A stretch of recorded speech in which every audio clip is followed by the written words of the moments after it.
કોંગ્રેસને પોતાના ઉમેદવારોમાં વિશ્વાસ નથી.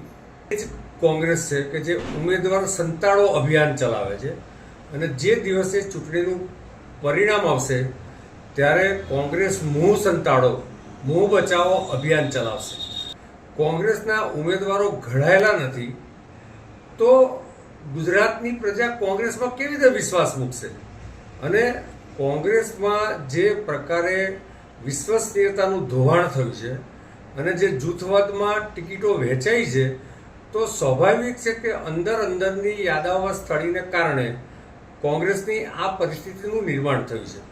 હવે કોંગ્રેસ ગમે એટલા ઉમેદવારોને સંતાડે, રિસોર્ટમાં લઈ જાય. જો રિસોર્ટ પોલિટિક્સ તો કોંગ્રેસની ગળથુથીમાં છે અને આઝાદીના ઇતિહાસમાંથી આજ દિન સુધી અનેક વખત રિસોર્ટ પોલિટિક્સ ચલાવ્યું છે.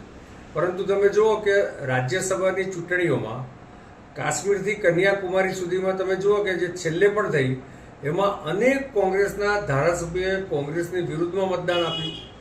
તો કોંગ્રેસ છોડીને આટલા બધા લોકો કેમ જાય છે એ વાસ્તવમાં કોંગ્રેસે શોધવાનું છે. કોંગ્રેસના ઉમેદવારોમાં એમને જો સંપૂર્ણ વિશ્વાસ નથી તો પ્રજા તો રાખવાની જ નથી અને અલ્ટિમેટલી 28 મે કોંગ્રેસને એની વાસ્તવિક સ્થિતિની ખબર પડવાની છે.